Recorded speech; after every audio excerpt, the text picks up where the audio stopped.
الحمد للہ رب العالمین الحمد للہ الذی بدیع السماوات والارض وشکر للہ الذی جعل الشمس ضیاء والقمر نورا احمد محمد مصطفیٰ صدیقہ اہل الصفا فاروقہ المجتبی عثمانہ عین الحیا المرتضی بحر الکرم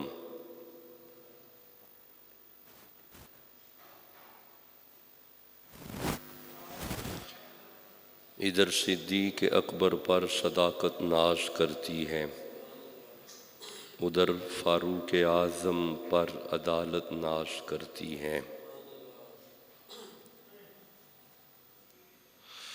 ادھر عثمان غنی پر شرافت ناز کرتی ہے، علی المرتضی پر شجاعت ناز کرتی ہے، حسین ابن علی پر شہادت ناز کرتی ہے، زہرا و طاہرہ ہیں طہارت کو ناز ہے، زہرا و عابدہ ہیں عبادت کو ناز ہے، زہرا کے ہر قیام پہ قدرت کو ناز ہے، گو خود نہیں امام امامت کو ناز ہے، من ندانم عز و شان فاطمہ کعبہ من آستان فاطمہ اما بعد فاعوذ باللہ من الشیطان الرجیم بسم اللہ الرحمن الرحیم وَلَقَدْ بَعَثْنَا فِي كُلِّ أُمَّةٍ رَسُولًا أَنِ اعْبُدُوا اللَّهَ وَاجْتَنِبُوا الطَّاغُوتَ صدق اللہ العلی العظیم وصدق رسولہ النبی الکریم الامین الصلاۃ والسلام علیک یا رسول اللہ وعلی آلک واصحابک یا حبیب اللہ۔ بسم اللہ۔ ایک سلسلہ گفتگو جاری ہے اعوذ باللہ پہ، اور آج بسم اللہ، آج اس سلسلے کی چوتھی نشست ہے۔ ہم نے 3 نشستوں میں اعوذو کو سمجھا، اور پچھلی نشست میں ہم اس نتیجے پہ پہنچے کہ اعوذو یعنی جو اللہ کی پناہ ہے وہ دراصل رسول اللہ کی بارگاہ ہے۔ یہ نتیجہ ہم نے اپنی ساری گفتگو کا نکالا کہ جب ہم کہتے ہیں کہ اعوذ باللہ تو اس کی جو حقیقت ہے وہ رسول اللہ کی بارگاہ ہے، اور رسول اللہ کی بارگاہ ہی اللہ کی پناہ ہے۔ یہ 3 نشستوں میں یہ نتیجہ ہم نے پچھلی نشست میں نکالا تھا۔ اب آج گفتگو آگے ہے من الشیطان الرجیم، اعوذ باللہ من الشیطان الرجیم۔ اعوذ کا نتیجہ نکلا کہ رسول اللہ کی بارگاہ اللہ کی پناہ ہے۔ اب اس میں جلالت اللہ کو سمجھنا ہے۔ اللہ، اللہ کیا اسم ہے؟ یہ سلطان باہو نے اس کی ایک تفسیر کی ہے اللہ کی، سلطان باہو نے۔ اب آپ کو سمجھ آئی، ہمارے بابے بڑے پڑھے لکھے تھے۔ یہ لفظ اللہ، سلطان باہو فرماتے ہیں کہ یہ جو لفظ ہے نا اللہ، اللہ یہ ایسا لفظ ہے جو نہ خود کسی سے نکلا ہے اور نہ اس سے کوئی نکلا ہے۔ میں نے پچھلے جمعے اس کی تمہید باندھ دی تھی کہ الفاظ کی نوعیت یہ ہوتی ہے کہ وہ اپنے اصلی کلمہ سے نکلے ہوتے ہیں۔ الفاظ اپنے اصلی کلمہ سے نکلے ہوتے ہیں۔ جس طرح میں اگر کسی فعل کی مثال دوں تو یہ جو یضرب فعل ہے یہ دربن مصدر سے نکلا ہوا ہے، دربن مصدر سے نکلا ہوا ہے. یہ جو مصدر ہوتا ہے اس میں سے الفاظ نکلتے ہیں. بسم اللہ. مصدر سے الفاظ نکلتے ہیں. تو جب مصدر سے الفاظ نکلیں تو علماء کی زبان میں اسے کہتے ہیں کہ یہ اس کا مادہ اشتقاق ہے اور یہ لفظ اس سے مشتق ہے. جو نکلا ہو وہ مشتق ہوتا ہے، جس سے نکلے وہ مصدر ہوتا ہے، جس سے نکلے وہ مصدر ہوتا ہے، اور جو نکلے وہ مشتق ہوتا ہے. اور اس کیفیت کو کہتے ہیں کہ یہ مادہ اشتقاق ہے، یہ اس سے نکل رہا ہے. دربن سے یضرب نکلا، تضرب سے اضرب حکم کا صیغہ بنا، امر کا صیغہ بنا. اسی طرح اضربو متکلم کا صیغہ بنا، نضربو جمع متکلم کا صیغہ بنا. تو اس طرح یہ الفاظ کسی ایک سے نکلتے ہیں. یہ وہ لفظ ہے اللہ جو نہ کسی سے نکلا ہے اور نہ اس سے کوئی نکلتا ہے. یہ واحد لفظ ہے اللہ جو نہ کسی سے نکلا ہے نہ اس سے کوئی نکلا ہے. جب ہم کہیں اللہ تو بس اللہ، تو بس یہ اس میں جلالت ہے. یہ کون سا اسم ہے؟ یہ اس میں جلالت ہے. جلالت کہتے ہیں بڑی شان والا، بڑی عظمت والا، بڑے روب والا. ہاں جی، بڑے روب والا. ہاں جی، یہ وہ ہے. تکبر اسی کی صفت ہے، کوئی اور متکبر ہو ہی نہیں سکتا. تکبر بھی اسی کی صفت ہے. متکبرن تکبر کرنے والا، تکبر بھی اسی کی صفت ہے. تو اس میں جلالت اللہ. سلطان باہو فرماتے ہیں کہ آج ہم اللہ سمجھ رہے ہیں، اعوذ ہم سمجھ چکے ہیں، اب ہم اللہ سمجھ رہے ہیں. سلطان باہو فرماتے ہیں کہ یہ ایسا اسم ہے جب ہم کسی کلمہ کے ٹکڑے کریں تو معنی بدل جاتے ہیں. عموماً معنی بدل جاتا ہے اور کبھی کبھی ذو معنی آ جاتے ہیں جس کا کوئی معنی ہی نہیں ہے. مثلا ایک لفظ ہے بسم اللہ زیدن، زیدن ایک لفظ ہے زیدن. اب اگر زال علیحدہ کریں اس کا کوئی معنی نہیں، یا علیحدہ کریں تو اس کا کوئی معنی نہیں. اب یہ حرف بن جائیں گے. تو یہ جو حرف ہیں یہ معنی کے بیان کرنے کے لیے پھر کسی کے محتاج ہوں گے، کوئی ان کے ساتھ لگے تو معنی آئے گا. واحد لفظ اللہ ہے، کلمہ اللہ ہے. آپ اسے علیحدہ علیحدہ کرو پھر بھی کوئی نہ کوئی معنی قائم رہے گا. جی پھر بھی معنی قائم رہے گا. میں مثال دیتا ہوں. آپ اللہ کا یہ جو حمزہ ہے یہ ایک سائیڈ پہ کرو تو باقی رہے گا للہ، اللہ کے واسطے، اللہ کے لیے. اب ذرا غور کیجئے گا، الف علیحدہ کیا تو ہو گیا للہ، معنی پھر قائم رہا اللہ کے لیے. لام علیحدہ کر دو للہ کا تو باقی رہے گا لہو، اس کے لیے. توجہ نہیں کی آپ نے. لہو اس کے لیے. لہو سے لام علیحدہ کر دو باقی رہے گا ہو، وہ. اب آپ نے غور کیا کہ اللہ واحد وہ کلمہ ہے، وہ اس میں جلالت ہے. اس کے ٹکڑے بھی کر دو پھر بھی وہ رہتا ہے، پھر بھی وہ رہتا ہے. اسے اس میں جلالت کہتے ہیں. اللہ کیا ہے؟ اللہ کیا ہے؟ اچھا اب میں اگر اس کا جلال پڑھوں تو بات لمبی ہے. آپ صرف ایک پہلو سنیں اللہ کا، آپ صرف ایک پہلو سنیں. اللہ یکتا، اللہ واحد، اللہ ایک. کیا؟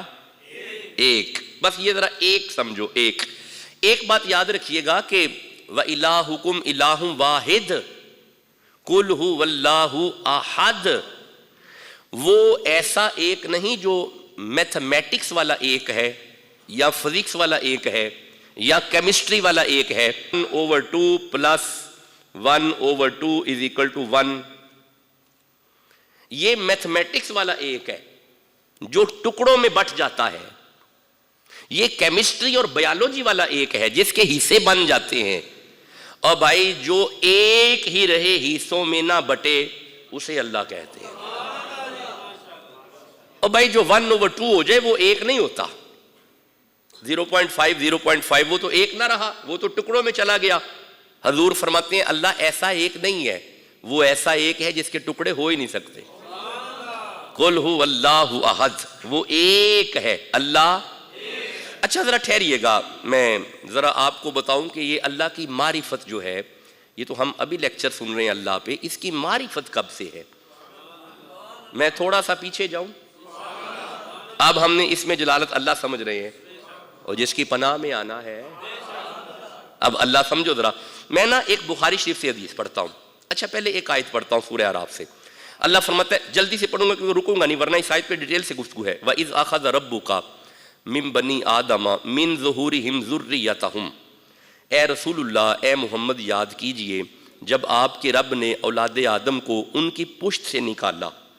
یاد کیجئے جب اللہ نے آدم کی اولاد کو ان کی پشت سے نکالا. محمد آپ کو تو یاد ہے نا, آپ کو تو یاد ہے نا. میں نے عرض کیا ہے میں اگر رک گیا تو بات رہ جائے گی, تو بات ادھر ہی رہ جائے گی. بس آپ کو تو یاد ہے نا. وَأَشْهَدَهُمْ عَلَىٰ أَنفُسِهِمْ, پھر ہم نے ان کے نفسوں کو ان پر گواہ کر دیا, ہر ایک کو ایک ایک کا گواہ کر دیا. پھر ہم نے فرمایا أَلَسْتُ بِرَبِّكُمْ, کیا میں تمہارا رب نہیں ہوں؟ قالوا بلا, تمام روحوں نے جواب دیا کیوں نہیں, ہاں تو ہی تو ہمارا رب ہے. اب آپ نے غور کیا, اللہ تیرے وجود کے آنے سے پہلے تیری روح کو بھی پتا تھا. اللہ نہیں, توجہ نہیں کی آپ نے, یہ تیری روح کو بھی پتا تھا. کیا اللہ کیا پتا تھا؟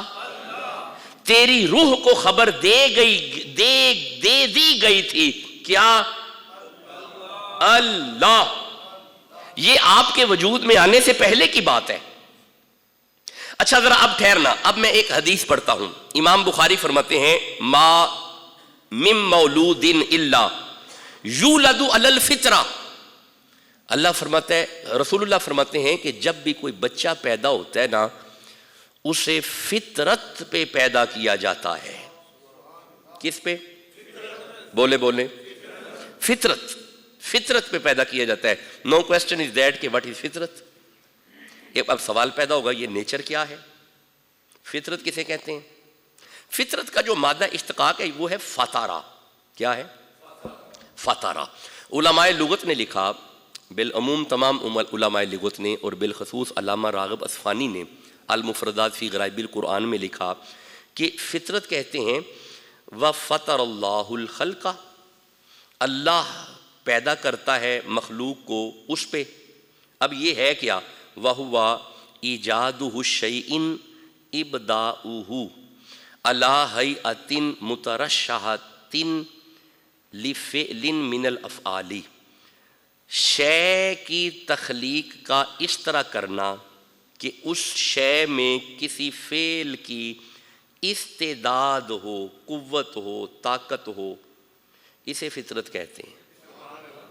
نہیں سمجھے, میں دوبارہ عرض کرتا ہوں. کسی شے میں کسی فعل کی استعداد ہو, قوت ہو, وہ اس شے کی فطرت ہے. اس نے یوں ہی کھڑے رہنا ہے. یہ کھڑے رہنے کی قوت کس نے دی؟ اللہ نے. کس نے دی؟ یہی اس کی فطرت ہے. نہیں سمجھے.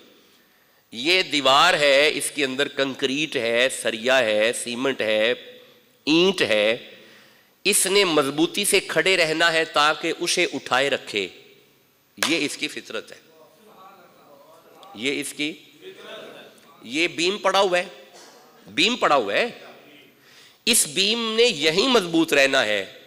یہ جو اس کے مضبوط رہنے کا اس کا عمل ہے نا, یہ اس کی فطرت ہے. یہ اس کی فطرت ہے. کیا ہے؟ یعنی استعداد فعل, کسی چیز میں کسی کام کرنے کی قوت فطرت ہے. جیتے رہیں. اب میں سمجھا چکا. کسی چیز میں کسی, میں تو انو اللہ سمجھان لگا. اللہ اسی دقیق گفتگو میں سمجھ آئے گا. کسی چیز میں کسی فعل کی قوت کیا ہے, اس کی آواز کم ہے یارا, ہم نے جو پڑھا ابھی تک, کسی چیز میں کسی فعل کی جو استعداد ہے, قوت ہے, طاقت ہے, وہ اس چیز کی فطرت ہے. اب سوال پیدا ہوتا ہے کہ انسان میں کس فعل کی استعداد ہے, انسان کو اللہ نے کس فعل کے لیے پیدا کیا. سورہ روم میں اللہ فرماتا ہے فَأَقِمْ وَجْهَكَ لِلدِّينِ حَنِيفًا, دین حنیف کی طرف اپنا چہرہ رکھو. فطرت اللہ التی فطر الناس علیہا, اللہ نے انسان کو خدا کی معرفت کی استعداد کے لیے پیدا کیا ہے.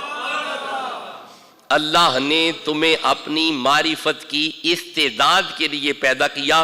گویا معلوم ہوا اللہ یہ تیری جبلت میں ہے, تیری فطرت میں ہے. نہیں سمجھے آپ, اللہ کی معرفت یہ تیری استعداد فطرت ہے. اب بھائی تمہیں پیدا ہی اپنی پہچان کے لیے کیا ہے. تیرے اندر قوت ہے ہماری معرفت کی. یہی وجہ ہے کہ ہم نے اپنی امانت تمہیں دی ہے, کسی اور کو نہیں دی. اب بھائی سمجھو تو صحیح نا یہی. اچھا ایک منٹ ٹھہرنا, میں ایک منٹ ٹھہرنا, ذرا رکنا. اگر آپ مجھے اجازت دیں تو اس کی معرفت کی استعداد اللہ, میں اس پہ 2-3 آیتیں نہ پڑھوں جی, پھر کانسیپٹ تھوڑا واضح ہو جائے گا. اللہ سورہ محمد میں فرماتا ہے فَعْلَمْ أَنَّهُ لَا إِلَٰهَ, جان لیں کہ وہ ایک ہے. أَنَّهُ لَا إِلَٰهَ إِلَّا اللَّهُ, جان لیں کہ لائق عبادت وہی ہے. لائق عبادت, سارے بولو لائق عبادت.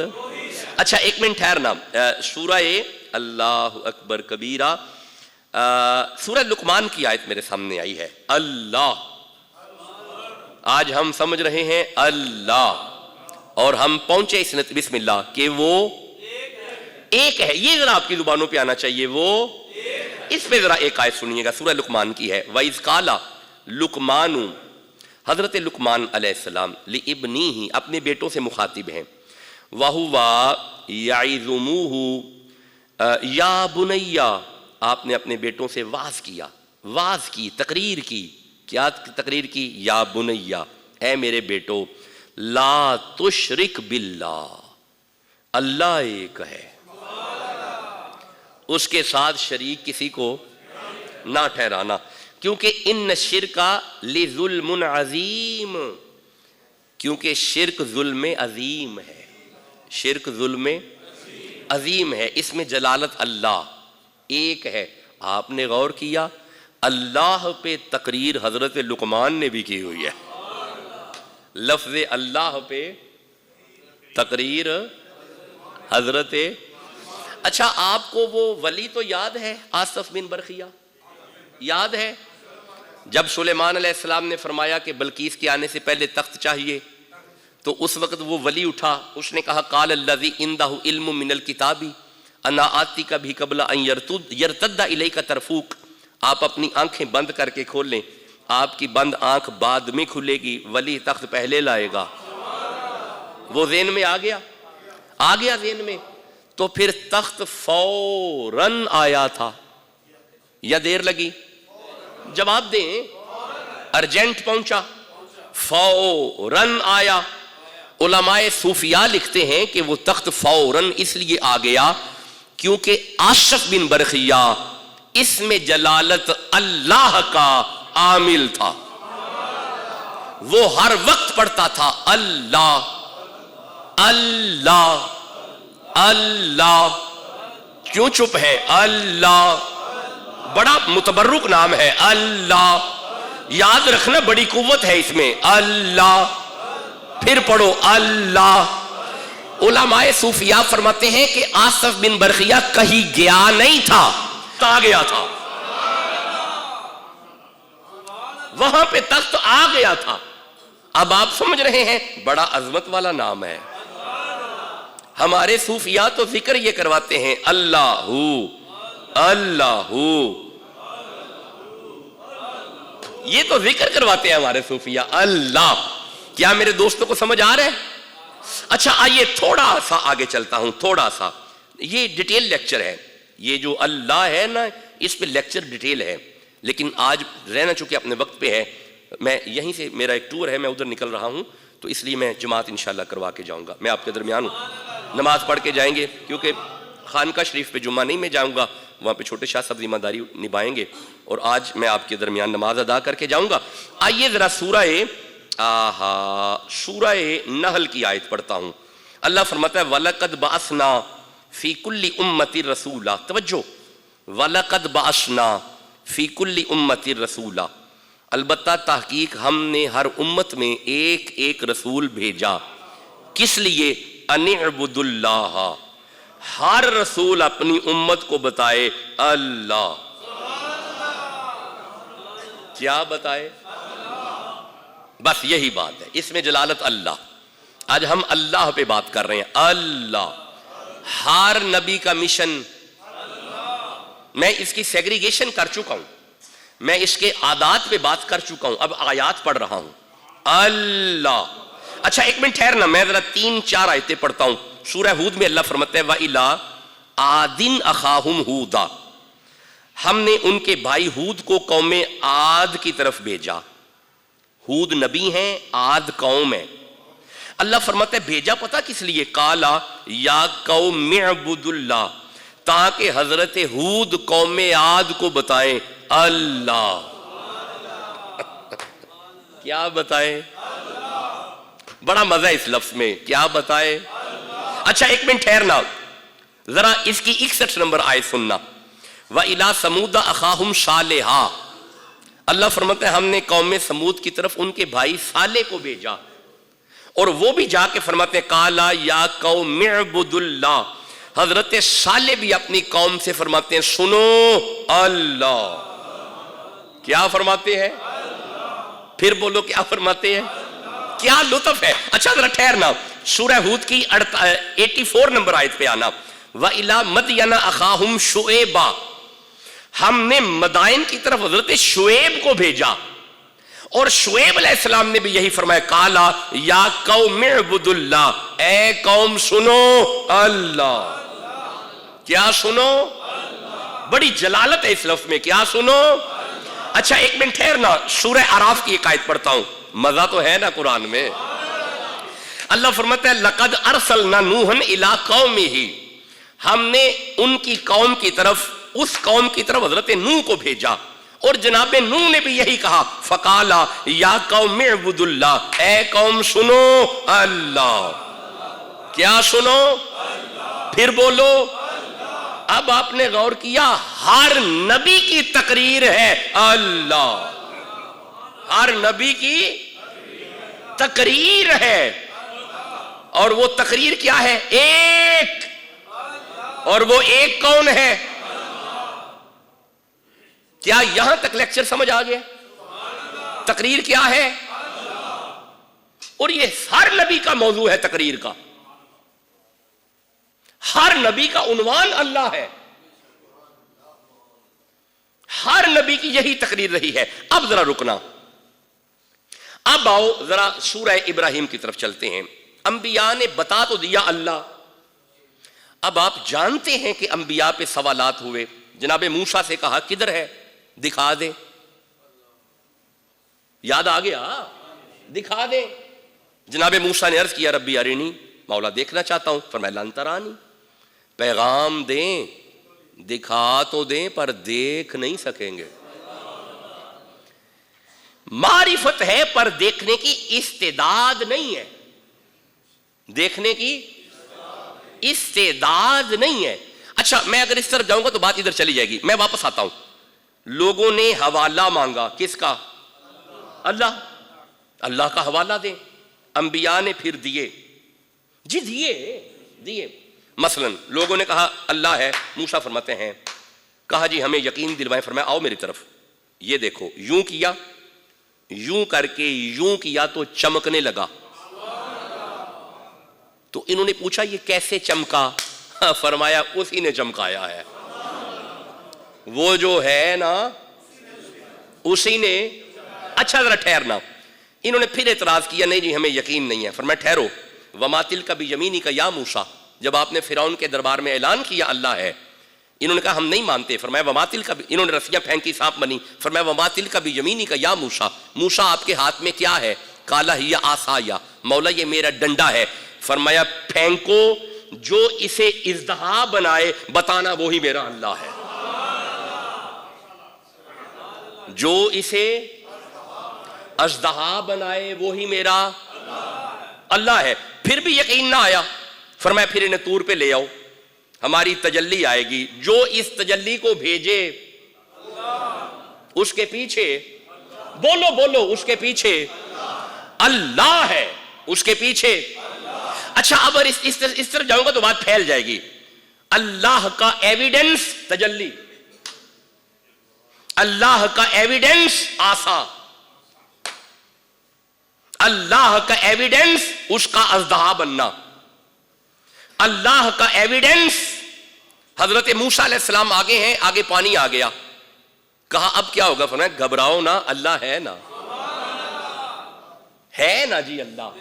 تو پھر آپ نے وہ پھینکا، پانی اچھلا، موسیٰ علیہ السلام گزر گئے۔ اللہ کا ایویڈنس عصائے موسیٰ، اللہ کا ایویڈنس ید موسیٰ، چمکتا ہوا ہاتھ، اللہ کا ایویڈنس حضرت یوسف کا حسن۔ دیکھ کے لوگوں نے کہا کہ یہ بشر نہیں لگتا، کوئی فرشتہ لگتا ہے۔ حسن Yusuf evidence of almighty Allah, عصائے Musa evidence of almighty Allah, Allah کا حوالہ کہ بندے اللہ مانے۔ یار آپ سمجھے نہیں کیوں ڈنڈا اژدہا بنا؟ بندے اللہ مانے، بندوں کو اللہ منوانا تھا۔ اللہ کا ایویڈنس حضرت یونس کا مچھلی کے پیٹ سے باہر آ جانا۔ اللہ ہے، کوئی قوت ہے، کوئی طاقت ہے۔ میں پچھلے دنوں سفر کر رہا تھا تو غالباً ملتان شریف سے آ رہا تھا، تو ایک ایتھسٹ دہریہ، وہ کہہ رہا تھا کہ اللہ نہیں ہے۔ جی دہریے کا یہی خیال ہے کہ کوئی قوت نہیں ہے جسے اللہ مسلمانوں نے بنا دیا، نہیں ہے۔ ہاں سائنس ہے، ایوری تھنگ از سائنس۔ تو جب ان سے پوچھا کہ یہ کہاں سے آیا، کہا سائنس سے۔ یہ کہاں سے آیا؟ سائنس سے۔ یہ کہاں سے آیا؟ سائنس سے۔ یہ کہاں سے آیا؟ سائنس سے۔ یہ سوشل میڈیا کہاں سے آیا؟ سائنس سے۔ ساری کی ساری میڈیکل سائنس کہاں سے آئی؟ سائنس سے۔ تو ان سے اگر پوچھا جائے سائنس کہاں سے آئی؟ سائنس کہاں سے آئی؟ تو یہ جواب دیں گے نہیں جی وہ ہمارے وہ کیمیکلز ہیں ان سے۔ تو پھر بندہ پوچھے کیمیکل کہاں سے آئے؟ کسی منظر پہ جا کے پھنسیں گے ضرور، کسی نہ کسی منظر۔ اچھا پھر وہ کہتے ہیں جی بگ بینگ تھیوری ہے، یہ ایک تھیوری بیان کرتے ہیں big bang theory. Big bang وہ سٹارز ہیں جو پھٹے اور یہ دھماکہ ہوا، دس از ایٹمائز سسٹم، یہ خود بخود بنا ہوا ہے۔ انہوں نے پوچھے بگ بینگ کو کس نے بنایا؟ اور پیچھے جب بھی تم جاؤ گے کوئی قوت نہیں۔ اچھا ایک منٹ ٹھہرو، میں ایک آیت نہ پڑھوں؟ یہ جو سائنس ہے نا، سائنس یہ کسی قوت کو تسلیم کرتی ہے، کرتی ایویڈنس سے ہے۔ میں بتاتا ہوں، ٹھہرے۔ سورہ اللہ اکبر، بس یہ 2 آیتیں سنو اور ہم نماز کی طرف آگے۔ سورہ ابراہیم کی آیت ہے، افی اللہ شک، اللہ فرماتا ہے کیا تمہیں اللہ کے بارے میں شک ہے؟ کیا تمہیں اللہ کے بارے میں شک ہے؟ فاطر السماوات والارض، بتاؤ پھر یہ بنانے والا کون ہے؟ بتاؤ پھر اسے۔ اچھا ایک منٹ ٹھہرنا، ایک آیت میں اور پڑھتا ہوں، ٹھہرنا۔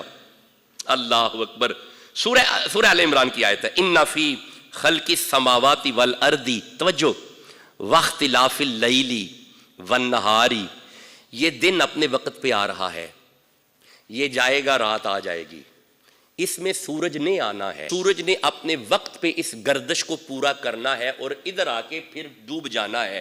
چاند نے اپنے وقت پہ آنا ہے، اپنے مدار میں رہتے ہوئے واپس چلے جانا ہے۔ ستارے اپنی جگہ نہیں چھوڑتے۔ ہو از مینیجنگ، اسے کون چلا رہا ہے؟ اس کائنات کو پراپر سپرویژن سے جو چلا رہا ہے وہی تو اللہ ہے،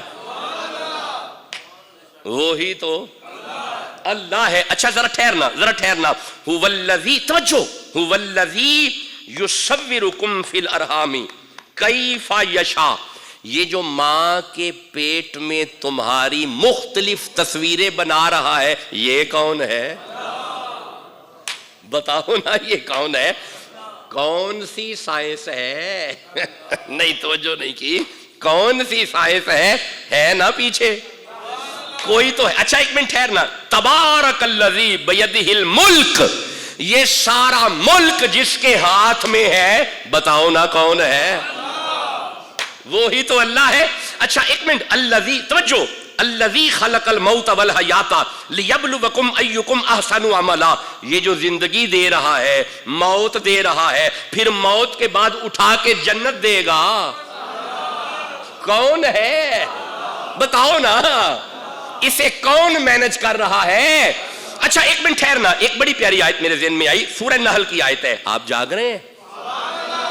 سمجھو اللہ، سورہ نحل ہے، اللہ فرماتا ہے بسم اللہ الرحمن الرحیم وَأَوْحَى رَبُّكَ إِلَى النَّحْلِ، اللہ فرماتا ہے وہ تیرا ہی رب ہے جو شہد کی مکھی پہ بھی وحی کر جاتا ہے۔ یہاں پہ وحی سے مراد نبوت والی وحی نہیں ہے، یہ ذہن میں رکھیے گا۔ جو دوست نبی رحمت کو آخری نبی نہیں مانتے انہیں وحی کی تعریف کا نہیں پتا، وہ کہتے ہیں دیکھیں اگر مکھی پہ وحی ہو سکتی ہے تو پھر کیا نام ہے مرزا پہ وحی نہیں ہو سکتی، یہ غلط بات کرتا ہے۔ یہ وحی کا معنی ہوتا ہے اشارہ، مخفی اشارہ، اور یہ اشارہ امر ہے، ایسا امر ہے کہ اسے ایک اسائنمنٹ دی ہوئی ہے، اس نے وہ کرنا ہے، یہ وہ والی وحی ہے۔ اللہ کی مخلوق کو جو تعلیمات پہنچانی ہو وہ نبوت والی وحی ہوتی ہے، وہ وحی صرف نبی کے ساتھ خاص ہے، حضور کے بعد کوئی نبی نہیں ہے۔ اچھا ذرا آگے سنیے گا، اللہ نے وحی کی، کیا وحی کی؟ ان اتخذی من الجبال بیوتا، اللہ شہد کی مکھی کو فرماتا ہے جاؤ چھتا بناؤ، چھتا، بیوتن، گھر بناؤ، جہاں چاہو بنا لو، ہاں جی، وَمِنَ الشَّجَرِ، درختوں پہ بنا لو، من الجبال، پہاڑوں پہ بنا لو۔ یہ شہد کی مکھی کو وہی اللہ فرماتا ہے شہد بنا لو، ثم کلی، اچھا وہ گھر بنا کے نا پھر وہ رس چوستی ہے، ثم کلی، رس چوستی ہے، کہاں سے؟ من کل ثمراتی، ہر پھل سے، کون؟ کیا کرتی ہے؟ کہاں سے؟ ہر طرح کے۔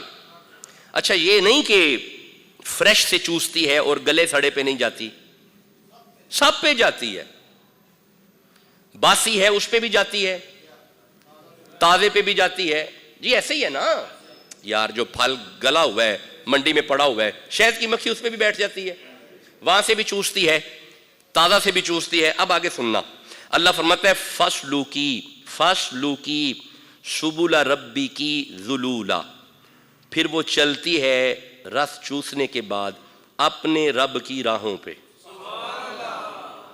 اپنے رب کی راہوں پہ۔ اب ذرا توجہ، گلے سڑے پہ بھی گئی، فریش پہ بھی گئی، اللہ فرماتا ہے یخرج من بطونہا شراب مختلف الوانہ، پھر تم اس کے پیٹ میں سے رنگ برنگی شراب کو نکالتے ہو، شہد کو نکالتے ہو، گئی گلے پہ بھی ہے، گئی فریش پہ بھی ہے، لیکن جب تم نکالتے ہو فیہ شفاء للناس، اس میں شفا کس نے رکھی ہے؟ بس یہی بات ہے، وہ تو گلے پہ بھی گئی ہے، گلے سڑے پہ بھی گئی ہے، تازے پہ بھی گئی ہے۔ اب سوال یہ ہے اس مکھی کے زہر میں شفا کون رکھ رہا ہے؟ بس جو اس کے زہر میں شفا رکھ رہا ہے نا وہی، these are the evidence of Almighty اللہ، یہ اللہ کے وجود کے دلائل ہیں۔ اچھا بس ٹھہرنا، میں آخری جملہ عرض کروں اور نماز کی طرف آگے۔ لوگ شہد کی مکھی کے ذریعے اللہ تک گئے شہد میں شفا کو دیکھا، اللہ تک گئے کہ ہاں اللہ ہے۔ اِنَّ فِي خَلْقِ السَّمَاوَاتِ وَالْأَرْضِ، زمین و آسمان کے نظام کو دیکھا، اللہ تک گئے۔ اس کا مطلب ہے کہ ذریعے سے گئے، ہاں جی ذریعے سے گئے، درمیان میں ذریعے ہیں۔ اور یارا کسی نے آسمان کو دیکھا، سوچا نہیں یہ 7 آسمان رکے ہوئے ہیں، نہیں پیچھے اللہ ہی ہے، یہ خود نہیں رک سکتے۔ کسی نے سورج کی پرستش کی، کہا نہیں یہ تو واپس چلا گیا، تو ڈوب گیا، جو ڈوب جائے وہ اللہ نہیں ہوتا۔ اس کا مطلب ہے اسے ڈبانے والا بھی کوئی ہے، اسے نکالنے والا بھی ہے، اسے غروب کرنے والا بھی کوئی ہے، چاند کی گردش کے پیچھے بھی کوئی ہے، شہد کے مکھی کے پیچھے بھی کوئی ہے، یہ جو خود بخود پرندے یہ پودے نکل رہے ہیں ان کے پیچھے بھی کوئی ہے، یہ جو پہاڑ کھڑے ہیں ان کے پیچھے بھی کوئی ہے۔ لوگ ان ذریعوں کے ذریعے اللہ تک پہنچے۔ ایک ایسی شخصیت ہے جب کچھ نہیں تھا نا، نہیں توجہ نہیں کی، میرے دوستوں نے توجہ نہیں کی۔ ہاں جی، اب اسے نشر الطیب میں مولوی اشرف علی تھانوی لکھتے ہیں کہ حضرت جابر نے آ کے ایک دن عرض کیا تھا کہ یا رسول اللہ، اللہ نے سب سے پہلے کیا بنایا؟ مخلوق اول کون ہے؟ اول نہیں توجہ کی، مخلوق اول یعنی جبریل بھی نہیں ہے، میکائیل بھی نہیں ہے، جنت بھی نہیں ہے، دوزخ بھی نہیں ہے، آسمان بھی نہیں ہے، سورج و چاند ستارے بھی نہیں ہیں، کوئی فرشتہ نہیں ہے، کوئی نبی نہیں ہے۔ مخلوق اول کون ہے؟ فرمایا یا جابرو ان اللہ تعالی خلق قبل الاشیاء نورا نبی کا من نورہی، میری طرف دیکھ، اللہ کی مخلوق اول میں محمد ہوں، میں محمد مخلوق اول ہوں، کچھ نہیں تھا، مجھے پیدا کیا گیا، آپ نے غور نہیں کیا۔ اور جو ذریعوں سے اللہ تک پہنچے وہ اور ہیں، بغیر ذریعوں کے جو اس کی معرفت حاصل کرے اسے مصطفیٰ کہتے ہیں۔ یہی وجہ ہے کہ ہم توحید سائنس سے نہیں لیتے، ہم توحید کسی دہریے سے نہیں لے رہے، رسول اللہ کی زبان سے نکلا ہے، قل هو اللہ احد، وہ ایک ہے، ہم مان گئے ہیں۔ ان کی زبان پہ ہمارا تیقن ہے، ہمارا یقین ہے۔ بھائی یہی بات ہے، جو اللہ کو نہیں مانتے اصل میں رسول اللہ کو نہیں مانتے، جو اللہ کو نہیں مانتے اصل میں رسول اللہ کو نہیں مانتے۔ رسول اللہ کی زبان سے توحید نکلی ہے، جو توحید آپ کی زبان سے نکلی ہے نا، ہم اسی اللہ کو مانتے، وہی اللہ ایک ہے۔ اعوذ باللہ، بھائی سمجھ گئے ہیں نا؟ اب میں ایک ترجمہ کروں بڑا پیارا سا، اعوذ باللہ، ہم اس اللہ کی پناہ چاہتے ہیں جس کی معرفت رسول اللہ نے دی ہے۔ یہ بات ہے اصل، ہم اس اللہ کی پناہ چاہتے ہیں جس کی معرفت، اب بھائی کوئی بندہ بتائے نا اللہ کی خبر کس نے دی ہے؟ میں ایک جملہ عرض کروں، اگر حضور فرماتے نا خدا دو ہیں، ماننا پڑنا تھا، جی ماننا پڑنا تھا۔ اگر حضور فرماتے خدا تین ہیں، کسی کی کیا جرت تھی، تسلیم کرنا پڑتا تھا۔ حضور نے فرمایا یہ ہے وہ ایک ہے، حضور کی زبان سے نکلا ہے کہ وہ ایک ہے۔ اور میں ایک عرض کروں، تمام انبیاء ایویڈنس سے اس کی معرفت پہنچاتے رہے، میرے نبی نے دیکھ کے کہا ہے وہ ایک ہے۔ ہاں جی، اس آنکھ نے اس کا جلوہ کیا ہے۔ اب جس کا اللہ کے وجود پہ ایمان نہیں، اس کا اصل میں حضور سے کوئی تعلق نہیں، اور جس کا اللہ کے وجود پہ ایمان ہے اصل میں وہ مدینے والی سرکار کا نوکر ہے۔ حضور نے فرمایا اللہ ایک ہے، اللہ۔ اور میں ایک عرض کروں، یہ وہ نفوس ہیں جو خود اللہ کا ایویڈنس ہیں۔ حضرت موسیٰ کو ہاتھ چمکا کے سامنے رکھنا پڑا، عصا پھینکنا پڑا، یوسف کو کنویں میں جانا پڑا، کیوں؟ منوانا تو اللہ تھا یارا، منوانا کسے تھا؟ اللہ تھا۔ جب ان پہ وقت آئے نا تو جب وہ نہ مانے، اللہ فرماتا ہے فَقُلْ تَعَالُوا نَدْعُوا أَبْنَاءَنَا وَأَبْنَاءَكُمْ وَنِسَاءَنَا وَنِسَاءَكُمْ وَأَنفُسَنَا وَأَنفُسَكُمْ ثُمَّ نَبْتَهِلْ فَنَجْعَلْ لَعْنَةَ اللَّهِ عَلَى الْكَاذِبِينَ۔ یہاں پہ رسالت نہیں منوانی تھی، توحید منوانی تھی، اللہ کو منوانا تھا۔ نبی رحمت خود تشریف لائے، آؤ میری طرف دیکھو، مجھے دیکھو اور مانو وہ ایک ہے، مجھے دیکھو اور اعلیٰ حضرت کا ترجمہ ہے کنز الایمان، اس میں تفسیر ہے سید نعیم الدین مراد آبادی شاہ صاحب کی۔ سید نعیم الدین مراد آبادی شاہ صاحب فرماتے ہیں کہ جب اللہ کو منوانے کے لیے حضور اپنی فیملی کے ساتھ باہر آئے نا، جناب زہرا، مولا علی، حضرت حسن، حضرت حسین رضی اللہ عنہم، جب اپنے خاندان کے ساتھ حضور باہر آئے نا، عیسائی کی نظر جب چہرہ رسول پہ پڑی، اس نے کہا پیچھے ہٹ جو، ہمارا ان سے کوئی مبالہ نہیں ہے، کیوں؟ میں دیکھ رہا ہوں اگر یہ ہاتھ اٹھا لیں پہاڑ راستہ چھوڑ سکتا ہے،